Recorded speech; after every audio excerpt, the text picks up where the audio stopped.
What's up, family? Preacher here. I am excited for today's show. We have an amazing guest on who has a story that you will want to hear. So without further ado, here is Preacher's Corner.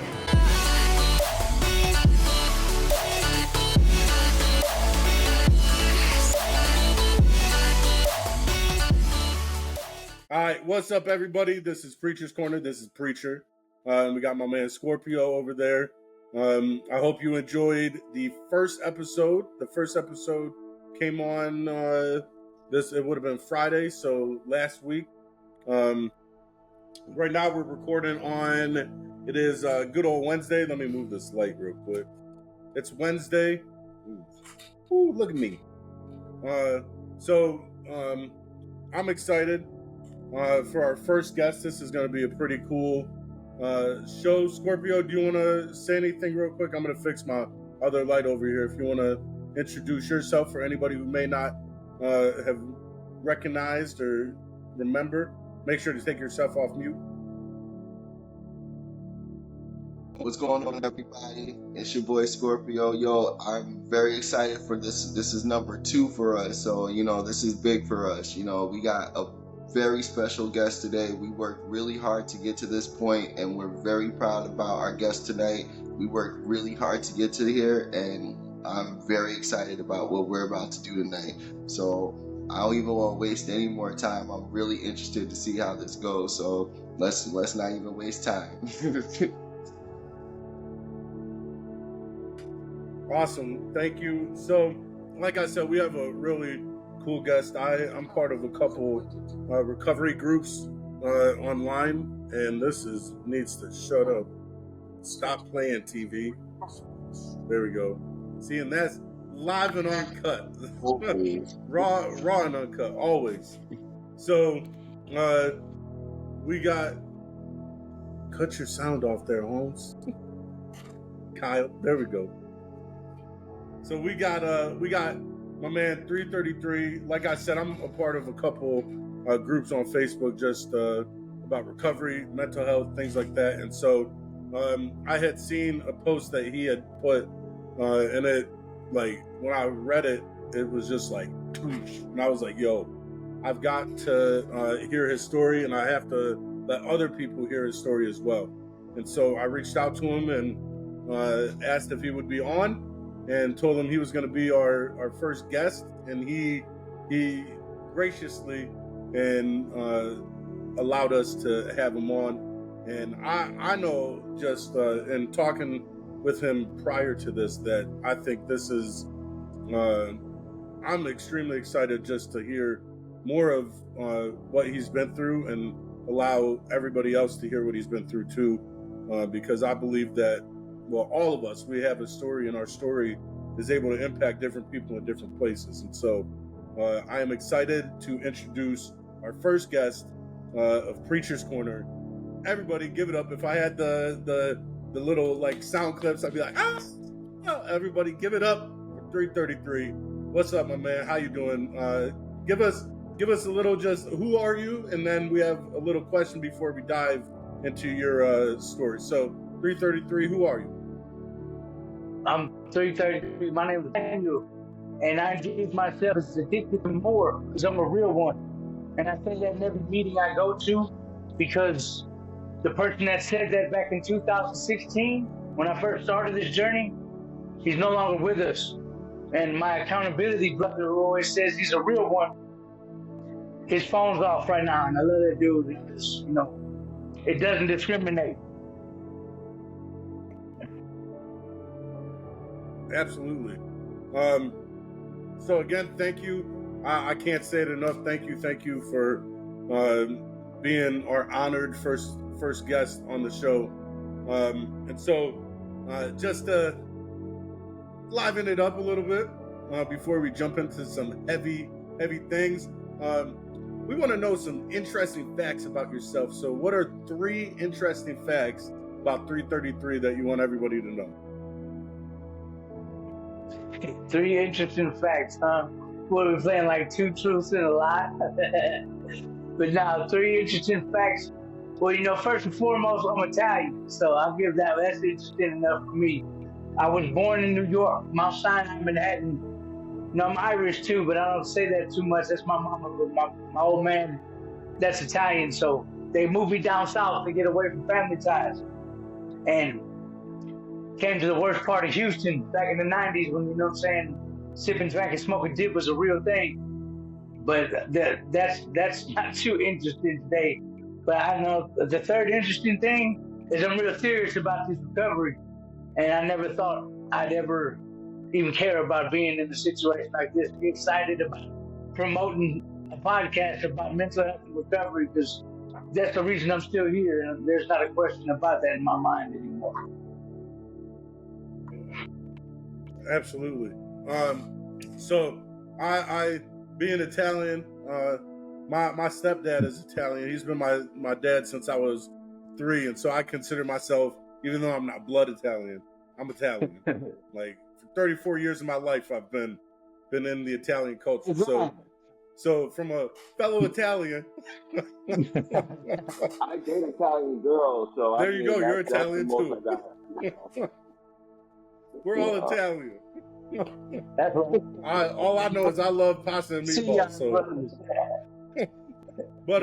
So now jumping into what the show's about. Like we explained in the first episode, it's we really want this show to be about addiction, recovery, mental health, those kind of things. And so, like I said, we're gonna have these guests on and really find out like what was life like before, what was life like during, and then what have they learned after, now that they're on the other side of addiction. And so I know, like I said, 333 has an awesome story from what I've heard so far. And so where before you got into addiction, what was life like what led up to you getting into addiction? It was being picked on and talked about growing up as a kid. You know what I'm saying? I was never the one that ever fit in. And, you know, really quick, at 12, I smoked bud. At 15, I did everything else. And I mean everything at 15, but we'll get into that. But really, I really don't know a life without that. Because once I hit high school, and my buddy told me how to, the measurements of an ounce, I stole a triple beam and just took off. And, you know, that's something that I fight with today, because like I told you earlier, my freshman year of high school, I had an academic letter from Duke saying they'd pay my way, but I wanted to gangbang and sell drugs and get that right now money. But that's what's got me caught up to now and being able to talk to you in this predicament. Well, not this new life.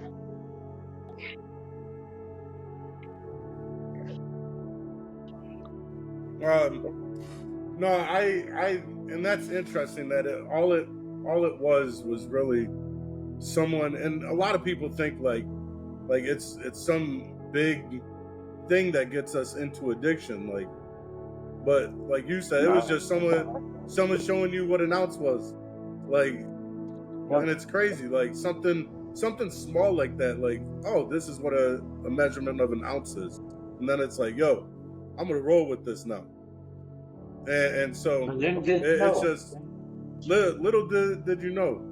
And so I just think that's pretty interesting. Like prior to your addiction, what was like family life like? Oh, family was good. You know what I'm saying? Growing up, everybody was always there, you know, Christmas dinners all the time, Sunday, going to Gramps to getting pasta, you know.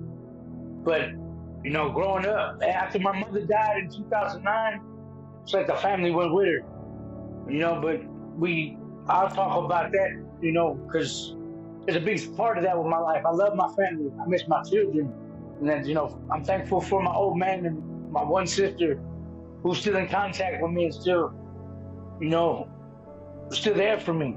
And that's a blessing because, yeah, I'll tell you, man, I was stranded in Death Valley, California from 2013 to 2018. My old man, he'd let me eat, he'd let me shower, but he pushed me out. You know what I'm saying? You know, it's funny how when you think no one knows you're on it, everybody knows, especially people that don't do drugs, they know you. and you can play. You can That's for sure. bullshit the best you want. Facts.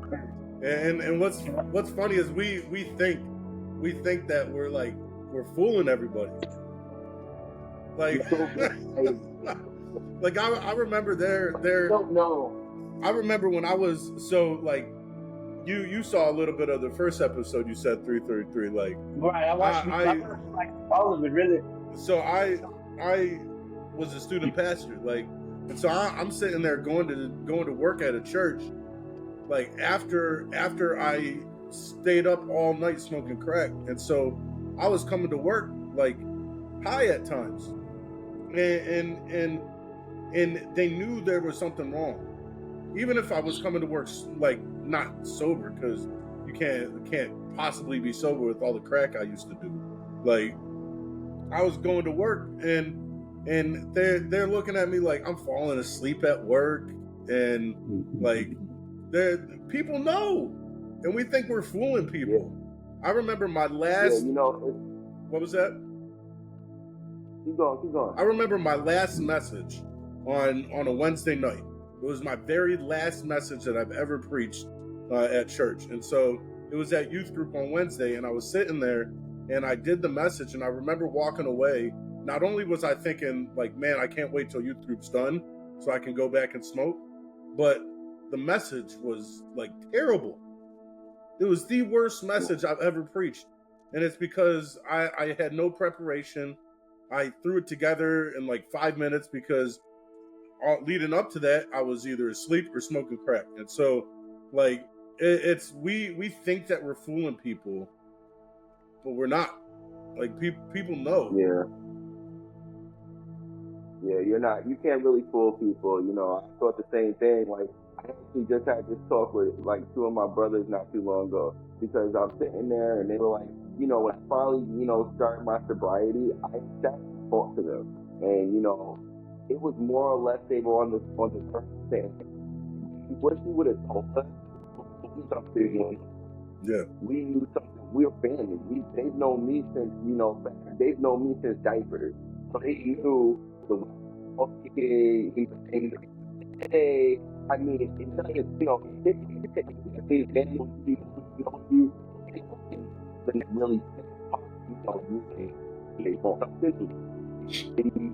when you're on that shit, you act different, regardless of how you think you act different. Absolutely. And it's unfortunate, in your head, you're like, no, I'm good. I'm perfectly fine. No. Absolutely. So, I mean, I get that completely. Like, you would. Absolutely. No, I remember on Christmas Eve, the girl that had got me into smoking, I spent time with her and her family on Christmas Eve. And then Christmas Day, I dropped her off Christmas Eve night. Christmas Day, I was supposed to pick her up bright and early, take her to her kids. And then I was supposed to go to my parents' house and spend Christmas Day and then drive back through, pick her up, and then go back. And so I remember I could not find her Christmas Day, Christmas morning. And the house where she was, I thought he had killed her. I was wigging out, like it was crazy, and I thought he killed her. Whoa. I thought he killed her because word had gotten out that he had killed somebody, and so I was like, and she's at this house, she's not answering her phone. I thought he had killed her, and so I'm sitting there looking for her, and finally she answered her phone, and so I dropped her off at probably like 3-4 o'clock, and by the time I got to my parents' house, they had already finished dinner, they had already opened gifts, and I had smoked right before I went to my parents' house. And I walk in, and they could visibly tell that I was cracked out. Like my shirt was hanging down to here, and like I hadn't showered. I smelled like ass. Like it was like they're like, bro, something's wrong with you. And I'm like, no, I'm good. My eyes are like, I'm good. Like, bro, no, you're cracked out. So I'm like, and so, like, saying all that, like, you just told us what life was like prior to addiction. Like, what was when you finally started getting like deep into addiction? What was life like just with like family, with relationships, with yourself. Like for me, I know like Scorpio can say I used to say I was a social smoker.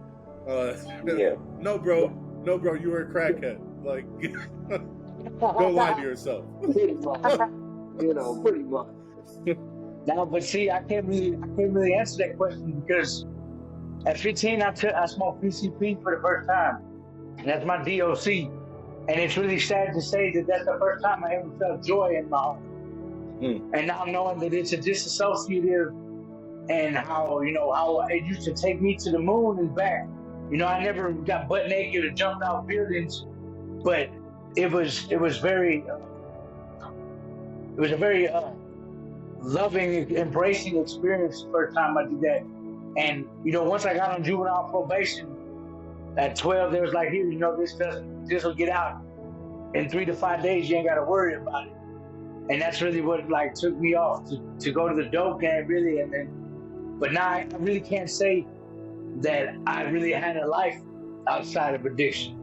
Because at 15, I was with the big boys out there, and that's something at the time I thought it was. I'm the shit out in the hood. You know what I'm saying? People get it mixed up. I'm Italian, and I used to throw it hard.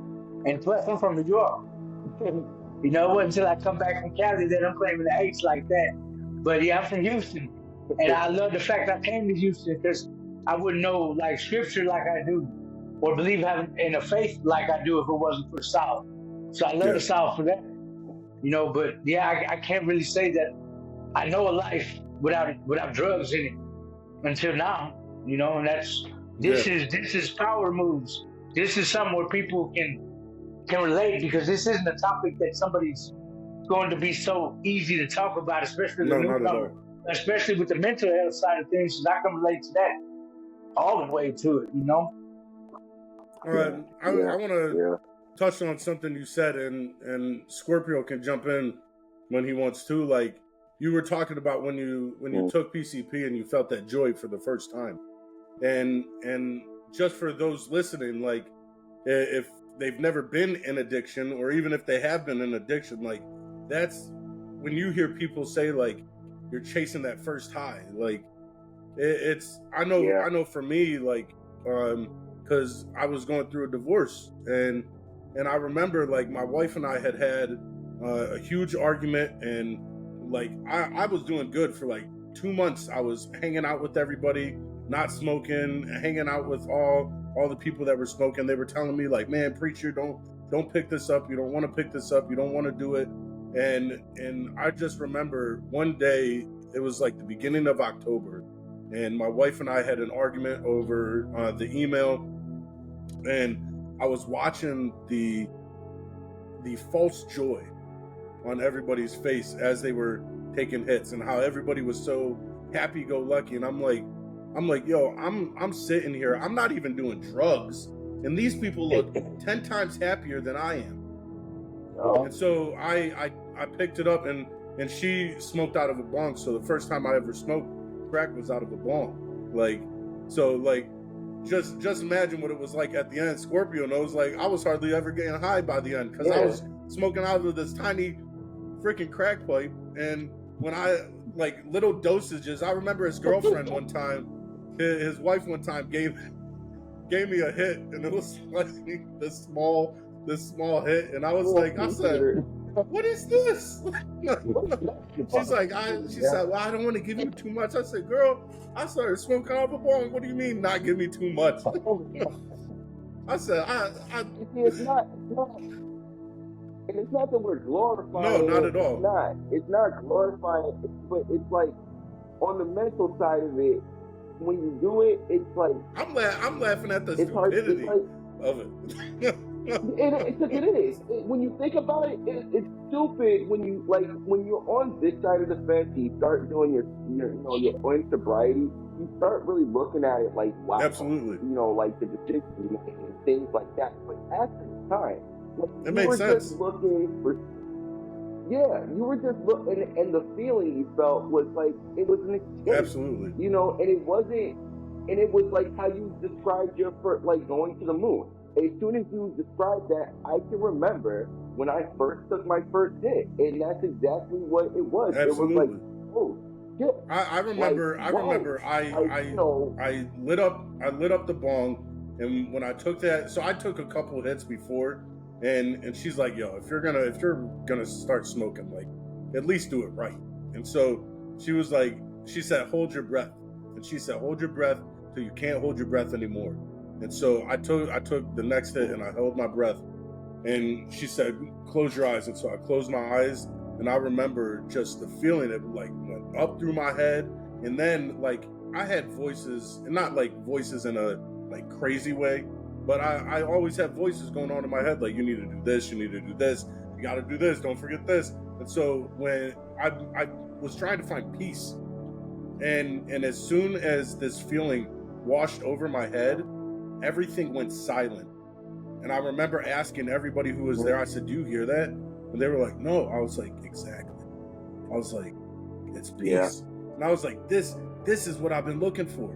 And so when you hear people talking about trying to find that first high, every time that I smoked after that, I was trying to recreate that moment, because that feeling I felt was just like, for all these months, like, I'm starting to get choked up. Like, all these months leading up to this moment, I've been searching for peace. Like, I've been trying to just find something to like stop this feeling that I feel inside, with the divorce and with not being able to see my kids and things like that. And then when I felt that, it was like, wow, nothing matters right now. I was like, everything feels perfect. And that's why I just kept going back, because I was like, I want to feel that again. And so I remember, like, there were times where I would load up the bong just so I could try to get that feeling. Like, and people would be like, "Yo, preacher, you gotta slow down, bro." And I'm like, "But I want to get that feeling again." We would tell them, be like, "Yo, man, slow down." And I would smoke. I remember one guy, he used to tell me, he'd be like, take some time in between each hit, because I take a hit and then I take another hit and I take another hit, and it would just be boom, boom, boom, boom, boom, because I was trying to feel that feeling and get rid of that pain that was inside. And so I think that's what a lot of.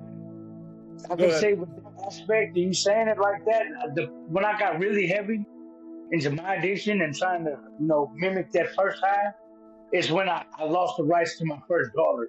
I was young, I was 18. And that was the worst feeling I've ever felt in my life.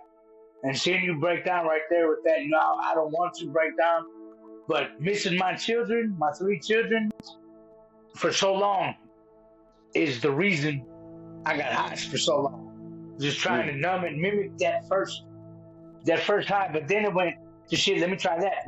Now there's not a drug I haven't done any kind of way. It's sad to say, but it's part of this story, because you can't, the numbing and that whole that fake feeling, that fake euphoria, that's just the spirit that messed with us back then and in that time, and we'll never find that joy. But I get more joy now living this sober life, because we can feel. You know what I'm saying? We feel things we never felt before, and it's a whole new world. And it's better to know things in a sober mind, to understand in a sober mind, because there's not something whispering to it in a false state. You know what I'm saying? Absolutely. Yeah. I always say, I used to, when I started getting clean and I just started thinking back on everything, I was like, I traded, I bought for $20, I bought a small bag of false joy, like, and I traded in everything else. I traded all this stuff that really brought me joy. I traded that in for this tiny bag that, depending on who you smoked with, was gone in like 2 minutes. Like, because some of the people that we smoked with, Scorpio could say they like to gank it quick. And so, like, I'm still trying.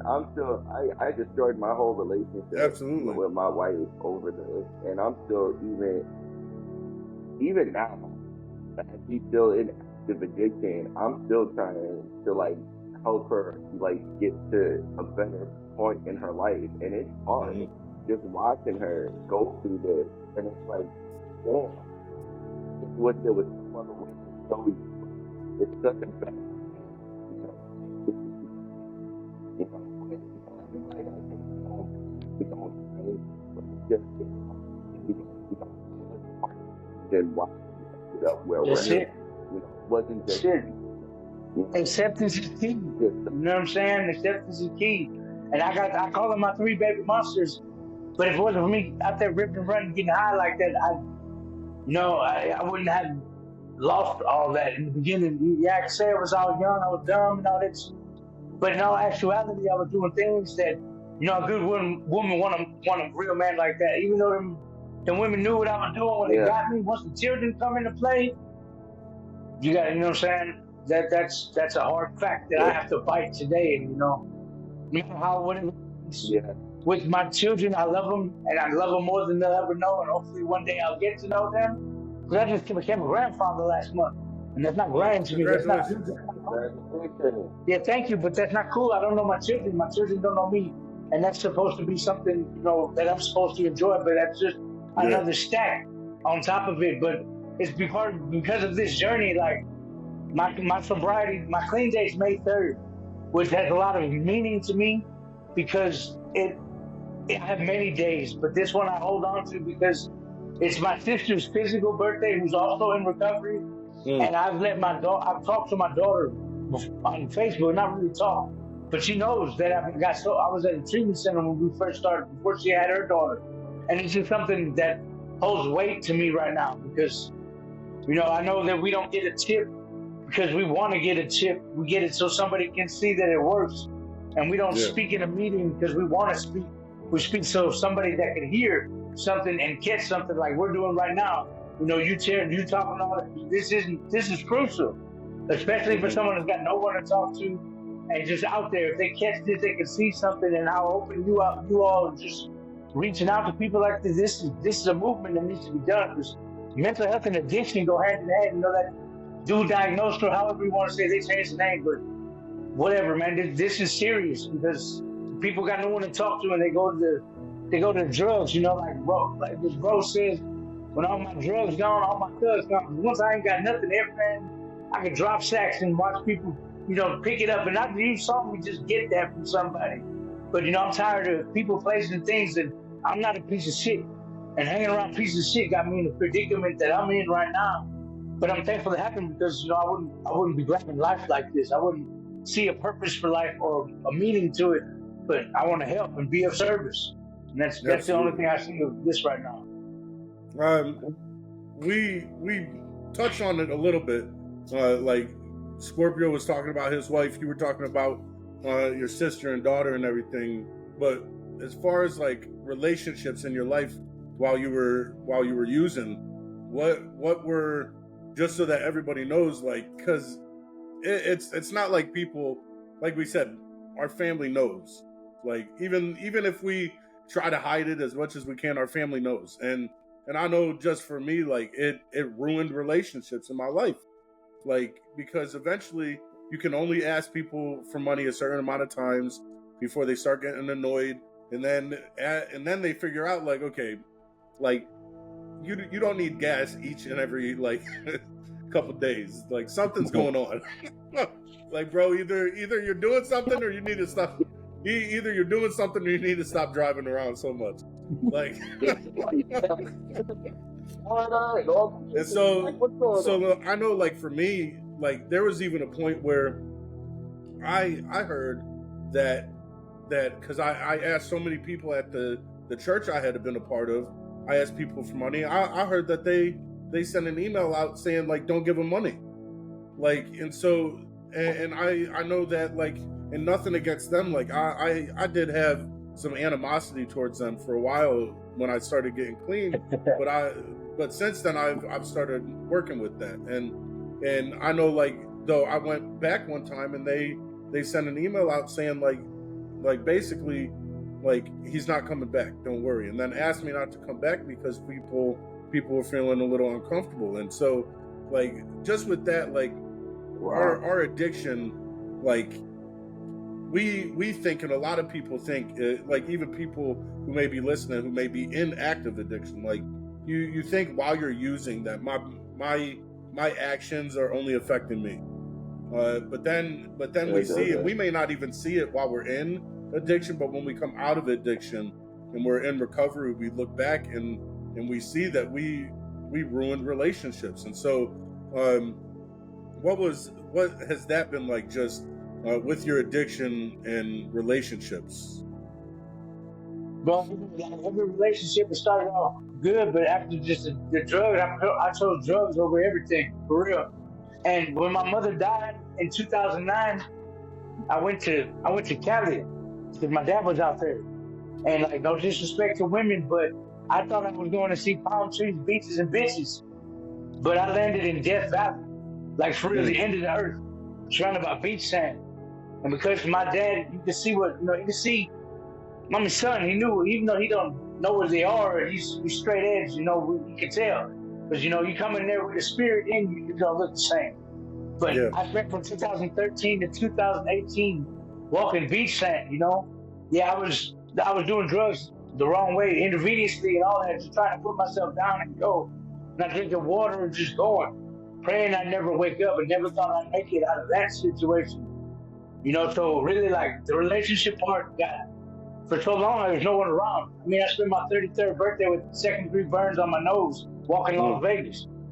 And, coming back to Houston, getting in relationships or just finding somebody, I was accepting anybody to just be around, just because I wanted someone to talk to, and then letting people in my apartment that I shouldn't. Like, you gonna steal my phone cord, you gonna steal shit, I just fed you and cleaned you, and you gonna steal something stupid like that, just the people, places, and things aspect is a real thing because, I'm not no crumb, and hanging around roaches and bad shit like that, like I said, it's got me to what I'm here speaking to you about. And it's a key thing because, the streets ain't nothing nice, man. I mean, at least it used to be where you could actually put homeless people were looking out for each other. At least in LA, shit, in a tent city, if you don't clean up when you wake up, they'll evict you off that mud.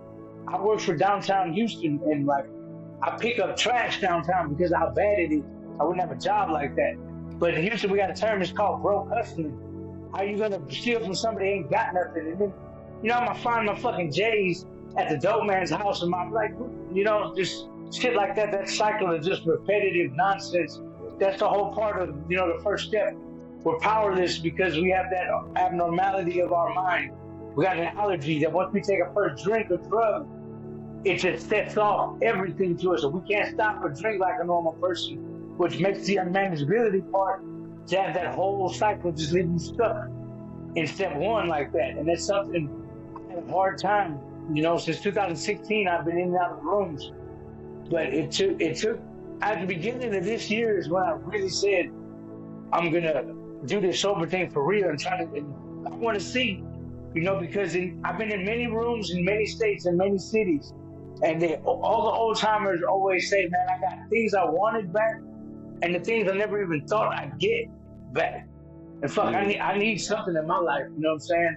I need to live again. Missing and my guilt and shame over my children and my family, all my loved ones, like I said, except my dad and my sister. Everybody else is ascended.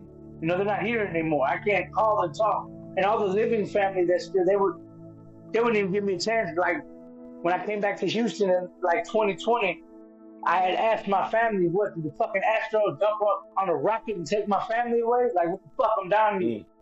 And it just, it really hurts. But today, I find my family, in the rooms.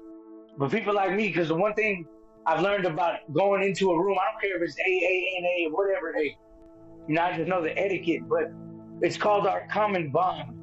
We can come from all walks of life. We can have our own beliefs. But once we get in that room, there's no judgment, Absolutely. And I'm really critical with like somebody, yes, our clean date, it holds weight, but to me, what I've learned in the rooms is our sobriety has a half-life of 24 hours. That's why it's just for today, one day at a time. The only way that somebody can say to me that they've been cleaner or sober longer than me is if they woke up early this morning before me. Because that whole I push like party that. talking about, I've been clean this long. I mean, the whole weight, but that's not something that I push because I've been the newcomer. I know the newcomer. I know that gift of desperation so much. And all the time, there's just people walk by that newcomer and they're just like, hey, man, it's all right, just keep coming back. And fuck that, man. I sit down and I come at them, you know, because I know that look, like, what the fuck am I supposed to do? I want to be here, but I don't want to talk to nobody because I don't know what the fuck to say. I don't know what's going on, you know? And that's something I feel like today is just, yes, it's said, but not too many people go, I don't give a damn if you've been sober fucking 4 days, 5 days. You see somebody with that gift of desperation in them, that shit hurts me, man, because there was 2 years of my life I couldn't speak, you know, and I'm thankful I'm part of experience, strength, and hope today. Because all these cliches, these lingos that I'm saying, I believe them today. Absolutely. You know, it only works if you work it. That's with the sponsor. You know, you got to work those steps with the sponsor. You got to put that shit on the table. I've only made it like to column 4 in the 4th step back in LA. I was blessed to have a great sponsor. He was the ex-CEO of Fox out in LA. You know, I met a lot of people in these rooms. I met Danny Trejo at a treatment center, who's actually shorter than me, which is funny, but they just got a great story. I met a lot of celebrities, you know what I'm saying, or just people who are a celebrity to me, because when I speak in a meeting and the old timers come thanking me, and like that's a trip to me. Yeah. Because, you know, I never thought like any of these, like you walk in a room, you hear all that, you know, fucking one day at a time, that just for today, don't leave before the miracle happens, stick and stay, you know, all this, that shit. I always thought was bullshit, but it's funny because today I want to, like, I want to be the clicheest cliché that ever cliched anything, because that shit's fun. It's funny because it's true. Because that shit is real, man, and it's something I push everywhere I go now. When I got a fucking shirt that says "Sobriety is my superpower," and that's we got a couple I'm more really, shirts coming too. You know what I'm saying? That's it.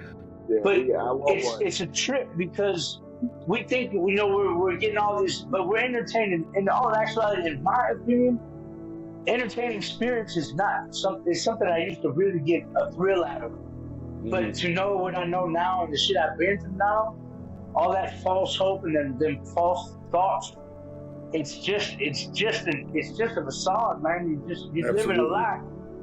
And that's the sad part, is that lie. I've got so many people like stuck on the street, because I've been homeless really since January 12, 2016, when I got out of prison. I'm thankful.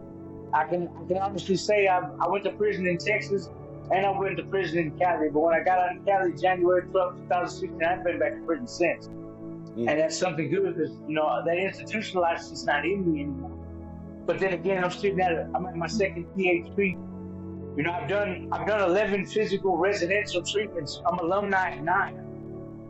And to want to go to PhD again and do this again at a PhD house,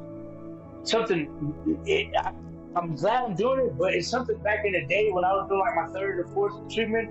PhD, man, fuck that. I'm going to get it.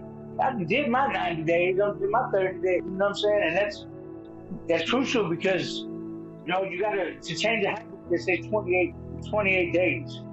You know, that's all these treatment movies. I can keep going off with all those, but, you know, this is a new way of life, and, you know, being in the room that the meeting makers make it. You know what I'm saying?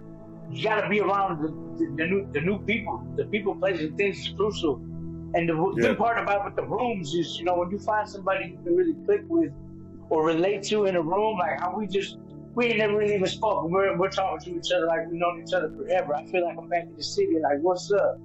You know, but it's only because we have this common bond. You know what I'm saying? And that's the most beautiful part about going to an AA or NA room, is the fact that the judgment, it's there, but it's not something that you walk into, like, say, a place of worship, and you get that, you know what I'm saying, that, look, but, you know, like, when I see old timers do that like, I've heard an old timer once at a meeting, it was after the meeting, they were talking between each other, but then one of the dudes said to that dude, he's like, well, I've been sober longer than you. Man, fuck you, bro. Because that, to me, that defeats the whole purpose of the whole just for today. Because I Absolutely. firmly believe our sobriety has a half-life of 24 hours. Once we wake Absolutely. up, that's why we got to live it. Sometimes it's about a minute, sometimes it's about a second, sometimes it's about a breath. But you know, a Absolutely. trigger only lasts like 10, 15 minutes. You make it through that, you can make it. You know, that's just something. It's easier said than done, you know. But talking to people, staying in your support network, people in sobriety that got some more time than you, that know what to do. You know, calling somebody when you want to do something. This shit really makes it's easier said than done, yeah. But Absolutely. once you know you start getting your footwork in it and it starts showing back, man, I'm ready to see what this can really do. I mean, but I went and talked to y'all, and I just got back out of residential on Thursday, and this is a power move, man, because somebody's got the mental health part too as well. If it wasn't for psych wards and me being able to get off streets and having those angels in the psych ward, you know, because those nurses, man, they were the only people I ever had that I could talk to, that, you know what I'm saying, knew me and I knew them. I still know, you know what I'm saying, but I'm just thankful today, you know, that this shit happened, and whatever, you know, you want me to talk about it, I get it, but it's not something I would wish on anybody, right? Yeah. I'm just thankful I'm still here to talk to y'all. No, I Some people just don't understand. It's just not that you're just there. You know, some people don't get it. You just need somebody. Even if you know, you know, it matters when you're just there. You know, you just want somebody, you know, don't get, you know, being new and being in these rooms, and it only took one person that just spoke to me, and you know, he really talk about the mind. He was talking to me and getting to know me, and as he got to know me, it turned into, you know, something more, to a point where I was like, wow, I want to keep coming here. Not because just you, because I want to experience this even more. And now it's turned into something, and exploded into something so much more. That, like, I want to keep feeling this. And it's like, all you really have to do is just be there for somebody. You know, you don't have to really say anything. It's just saying, yo, you're not alone. You know, you got somebody else in front of you. You know, that's like AA works and AA works. You know, people on the island want it. It's so important. You have somebody to lean into, to talk to. You know, even if it's just how we doing, we just talking. Even if it's just, you know, something there. Even if it's you just need somebody to be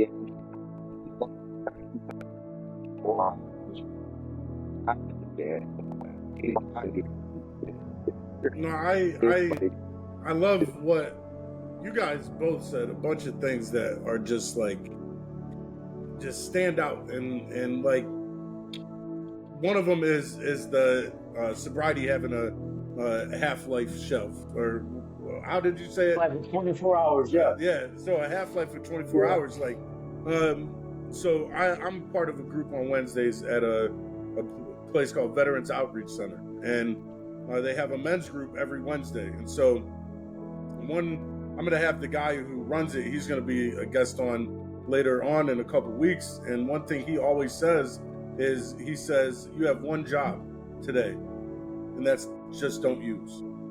And then he said, don't worry about yesterday, don't worry about tomorrow. He said, today you have one job, not to use. He said, tomorrow when you wake up, you have one job, not to use. When you wake up the next day, you have one job, not to use. And he said, don't worry about anything else, just worry about today. And he said, sometimes it's, you have one job this second, don't use.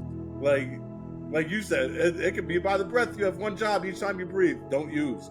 And like, when you break it down that way, it's like, because I know, like, when I first started getting clean and everything, I'd hear these 16 years and 30 years and things like that, and it gets overwhelming at first, because you're like, man, I'm only at day 2. What? These people are talking about 30? I can't go 30 years without doing this.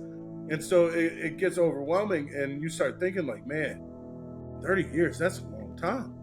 But when you say, yo, just today, don't use today. Don't worry about 30 years from now. Today, don't use today. It becomes a lot more manageable. Like I know when I was a student pastor, we talked about goals, making like obtainable goals that weren't like unrealistic and manageable, things like that. And to think 30 years is definitely unmanageable, because a lot can happen in 30 years. But when you focus on today, like it's a lot easier to manage. And then we were talking about just really the value we place on other people, like and just the value we place on that life and the drug and all that. Like I realized as I was in recovery that we were giving value and showing value to people that didn't even understand our importance, like didn't see our value. Like you said, like I'm not a piece of shit. I'm not a piece of shit. I was just hanging around people that were, like, and that were doing shitty things, like, but that doesn't mean I was a piece of shit. And like I had a lot more value than what I was even giving myself. And so I think that's a huge thing. But as we're coming to the end, I know one of the things that really like were out in the open and really wanted me, was the reason why I was like saw your story and everything, was like you're blessed to be here, like. And so if you could just share a little bit about what happened and why it's a blessing that you're here. Yeah. On June 23rd, I was shot point blank by a sawed-off shotgun. Thankfully, it was a bird shot. I got over 100 pellets in my legs. I got 30 in my torso. One of them clipped my artery, and I had to have emergency surgery. I got 2 pellets still in my thumb, which was fractured twice. I can't bend my thumb, and I got 3 in my middle finger fractured twice. I took my brace off right now, talking, but it's I've been through a lot of shit. But getting I wouldn't wish this for nobody. At the same time, I'm really thankful it happened, because I'm not sober right now either. All medications like that. Because of this incident, I think my homeboy Reese and his family, because after I got shot, I had to sleep on a cardboard box with holes on it. It wasn't for my partner. I mean, we knew each other. We're from Houston and all that, but we met in treatment. But he's the only person I knew I could call. And he picked me up at 4 o'clock in the morning. And he had to go to work. Excuse me. So I slept. Well, he took me to Rice University's parking lot, and I had to stay in that man's truck. Well, he was at work, and the sun turning and fresh shot, man. I couldn't walk. I didn't have physical therapy or anything. I'm still trying to get all this done. But I thank that man and his family, man, because all they did was let me sit on a couch. They this dude left me in this house with his wife and kids, man. And that's some real shit. That's something I don't take lightly, man. And I love this dude and his family today for that, because they just wanted me to be okay.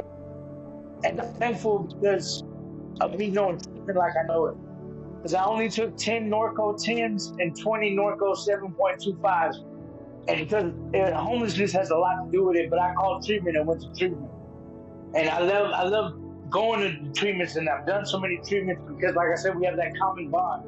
You meet people from all walks of life. I got a buddy on my line now who's a lieutenant in the federal prison. And that's something tripped out to me, because when he told me, like when I went to this new place, he said, "Hey, I'm about to leave and I chaired the meeting." So I limped all the way to the place, and then I found out he's the lieutenant in the Fed. And that's pretty cool to know somebody like that now. Yeah. But after taking all these medications, I started getting allergic reactions to the pain, the muscle relaxers. So like 2.5 weeks ago, I stopped taking everything. Today I take ibuprofen and Tylenol. And my left arm is numb from here to here. I'm thankful I can do this, but when I woke up from surgery, I couldn't move my hands. When I woke up from surgery, they said move your pointer. It's like what? And then it flipped, and then it moved. And I've been doing my own everything I have to do. And it's a blessing in disguise because now I know what I need to do, what I want to do, what I'm still here to do. Yes, it's for him and him only, but I can relate more to people who need somebody who's in this predicament. Because I want to be like you said, a peer support. I want to go, but I don't want to stop at just the LCDC. I want to go all the way with it. Because if I can't ever work again, like move a shovel, or do hard labor, I just found out all these ways you can get grants, pocket money and go to school. And I don't want to be somebody in a say a residential or a treatment center or in a place for youth really, or anybody that makes someone feel like you just there for a check. You don't know how it is. Because there's people, yes, they might give up, they might have some kind of care and concern. But for you personally, man, if you ain't really been in this life, done this shit, you can't talk to me about shit. And Absolutely. You can't help nobody unless you've been through it yourself. And there's not a shoe I can't relate to, especially this being my testimony. You know what I'm saying? I never thought I'd ever not. I mean, the cravings are there, the thoughts are there, but I knew that me getting addicted to heroin would be the death of me because I do drugs, and I'm talking about I do them all at once. But heroin, when all the addicts talking about, they got to get withdrawals, they get sick, and then to get off like the Subutex or Suboxone, I only took Subutex for like 6 days. Got off of that because the way I do drugs, I'm gonna do drugs, and I kill myself down quick. I fall asleep real quick with that.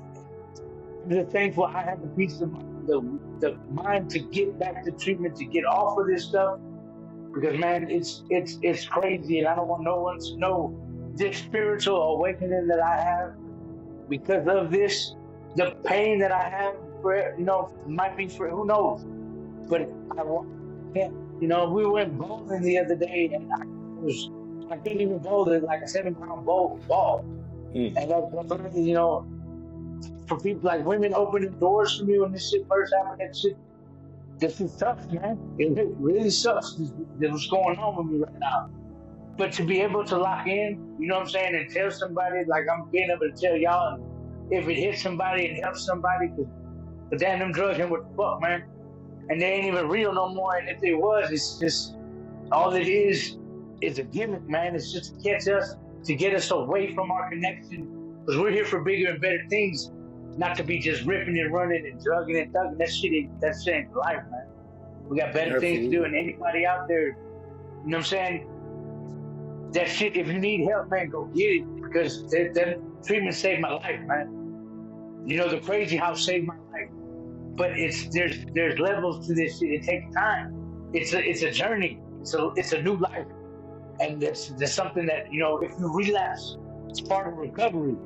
Because the guilt and shame gets in you so bad that you don't want to do this shit no more, man. Because I'm tired of walking around aimlessly downtown, not being able to talk to nobody, knowing I can talk, I am somebody, but just walk around in filth, looking like filth, man, fuck that, bro. That's not me, and I'm tired of living away and being around ways that I don't tolerate or condone anymore. I mean, I hope one day that this comes true and I'm able to meet my children. I'm able to see the rest of my family, say that I'm not that person anymore. Yeah, I was, but I'm doing things now. I'm doing things that I'm able to respect myself for. I can look in that mirror today. I can pick people up, you know what I'm saying? When I go to our meetings every day, I don't go in there, but I have bad times, bad days, but I want to go into places, promoting experience, strength, and hope. Man, get up. You can have a bad day, but you can't have a bad week. You know what I'm saying? And it's something that this is critical because mental health is very serious. And I'm just thankful that I've decided myself to get off all that shit. Yes, it's critical for people. Yes, I needed it in a time, but it's only a short time you need that stuff. But if you do need it forever, that's between you. Can't nobody tell nobody you ain't supposed to do that. It's between you and a doctor. That's between you and yourself. But just for me and myself, I don't want it. if it's gonna affect my mind and my thinking, I want to know this new thinking life. I mean, for real. I mean, I read a lot. I got this book too, this recovery book. I think everybody should get it. If you read the AA book and the NA book, this is a $20 book, man. It's completely different. Like it's some good shit. I mean, I stay putting fat on the brain. I stay, around people, like-minded people that want a new life and this new thing. Because for me, this is, I mean, I can't wait to get certain Utah, but this is crazy. You know what I'm saying? I never thought in my life that I'd be wanting sobriety or to be pumping sobriety like this. Because, man, so many people out there need this, man, and they got no one to talk to, man. It's a heavy-ass phone, but the best thing I can say to anybody, man, is go to treatment. Because every treatment center I've been to, there's been people in there that changed my life, and I still remember, and I still converse with them today. And that's a beautiful thing, man. And that's critical. Absolutely. Well, that Kyle, do you have any, or Scorpio? Sorry. do you?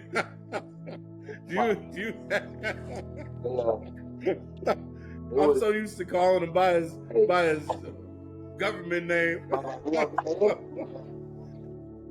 My bad. It's just tell everybody. This is great. I mean, dude, I love everything about this story.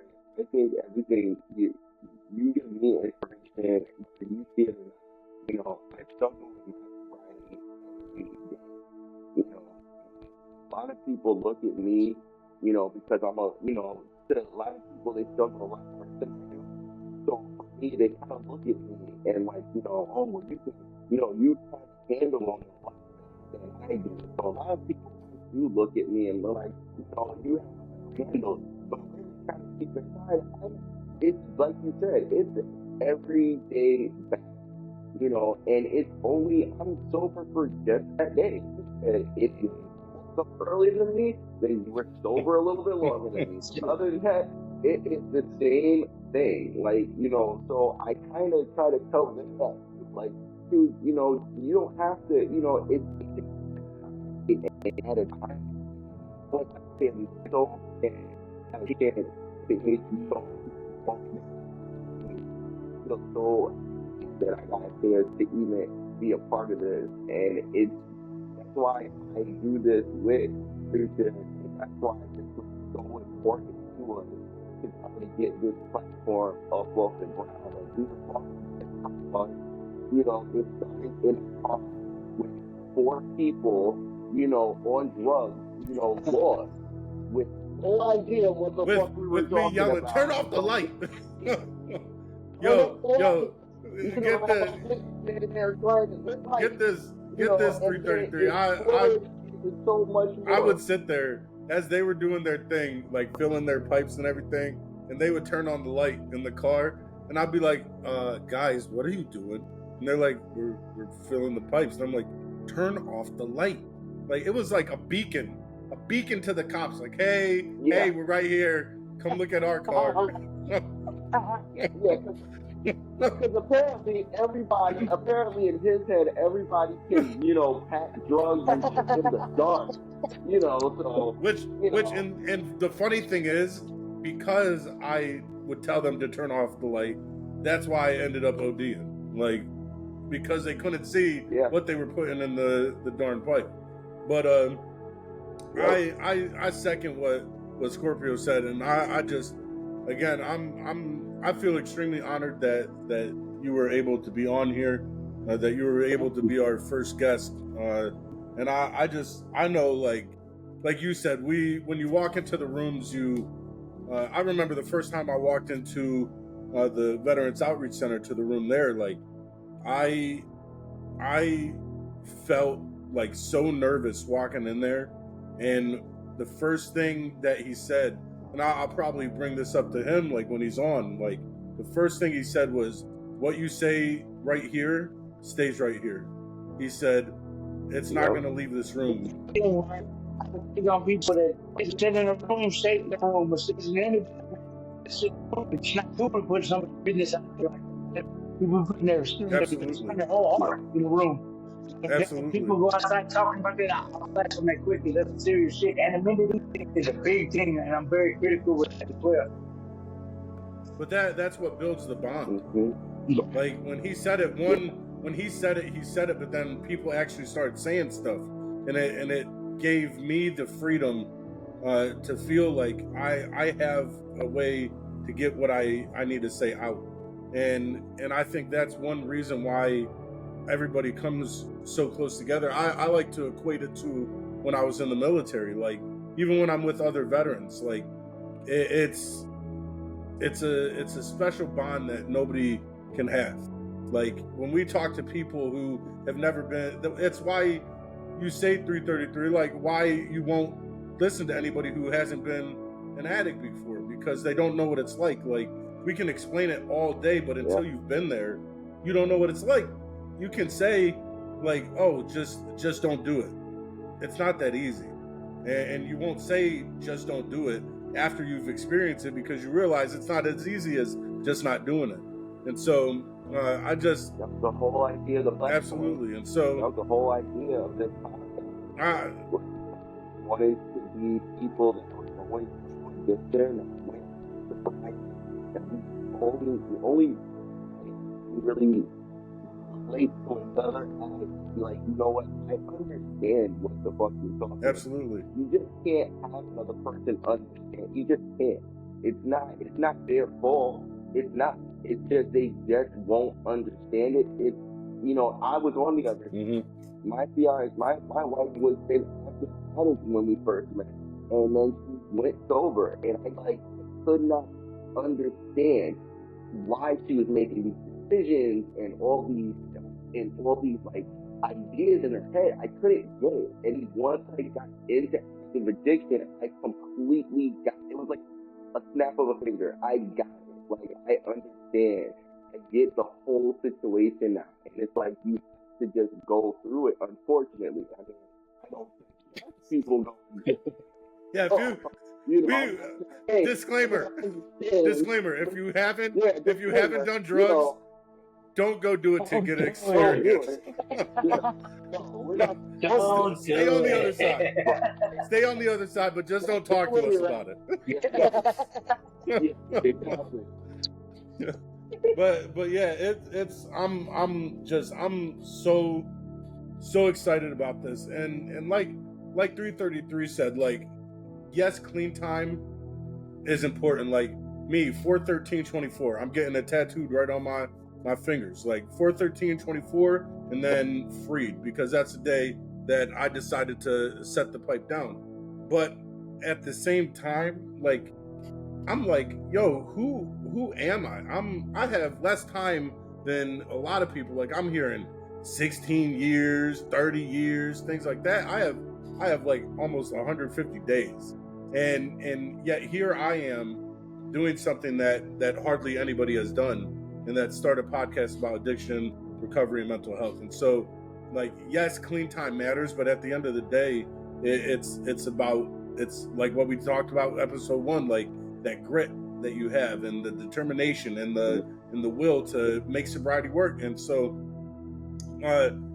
like this, and I already told them I'm getting a shirt made about it. This is what recovery looks like. Like, see, I had to use it.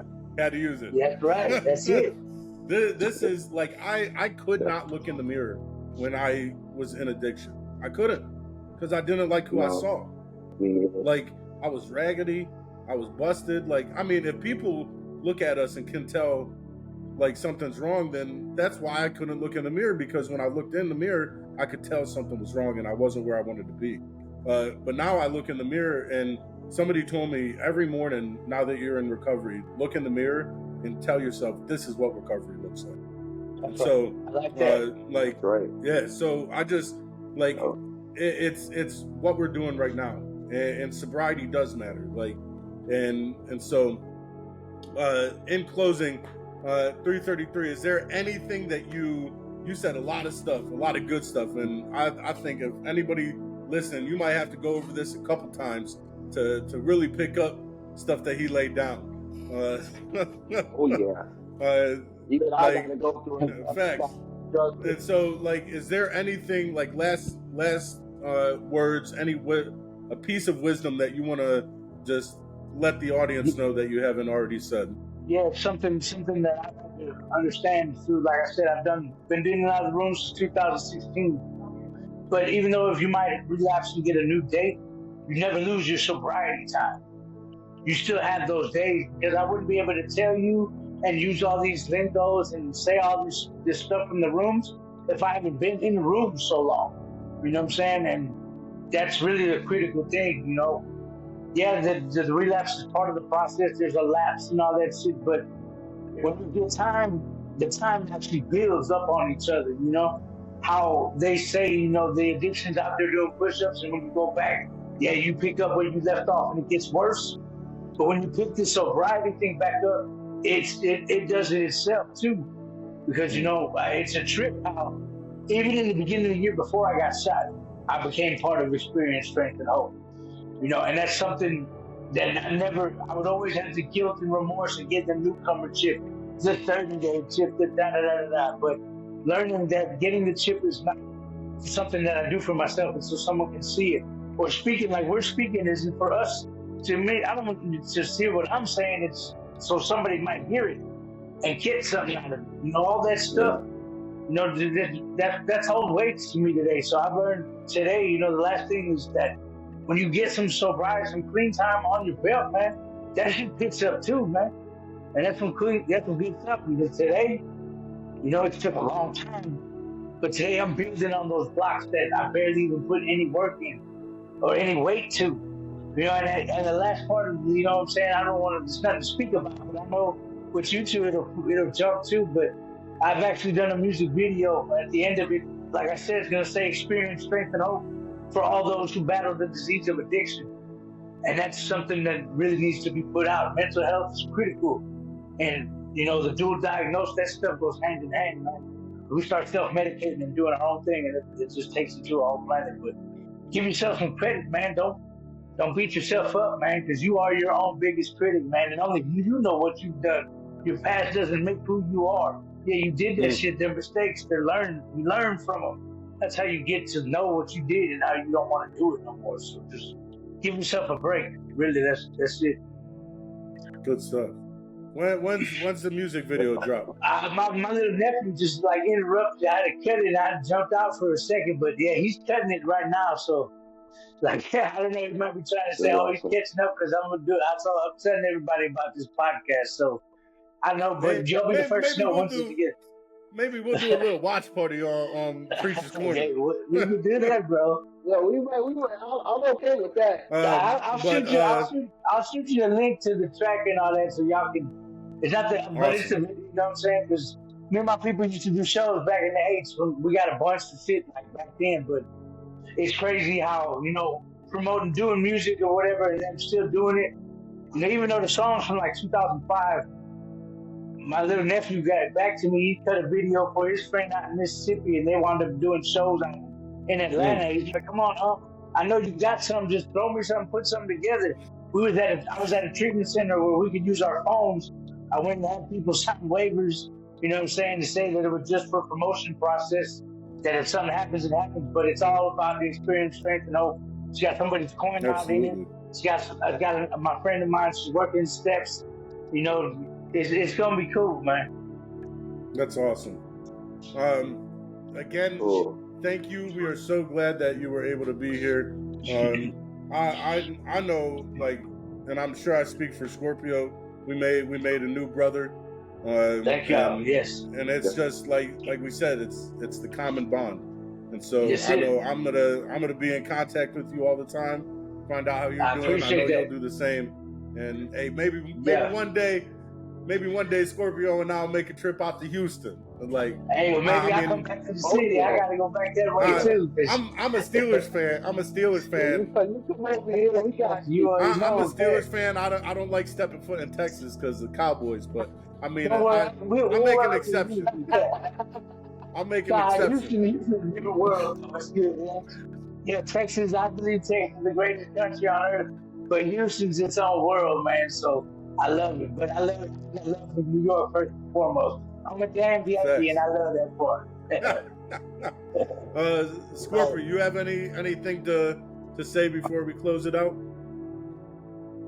Nah, I'm just happy to be every day to spend more time with you and get the more time on this platform.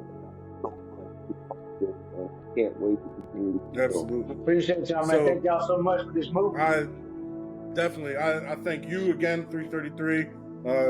And if anybody listening, if you want to get in on this movement, if you want to be on this, just drop it in the comments. Let me know. We'll get back to you. Scorpio, again, my brother, thank you. I love you. Again, I couldn't do this without you guys. So peace, everybody, and we'll see you next week. Ready. Going. Hello, family. If you know anyone that has ever lost their life to addiction, we want to know. And so go ahead and drop it in the comments below so that we can put their name up at the end of each show in their memory. I believe that it's time that we let the world know just how destructive addiction is. And so thank you so much for your love and your support. We couldn't do this without you. And so go ahead, click the like, subscribe, and the bell so that you can be notified every time that we upload a new episode, which is Friday at 6 o'clock, every Friday at 6 o'clock. And so, again, thank you for your love and support, and we will see you next week. God bless.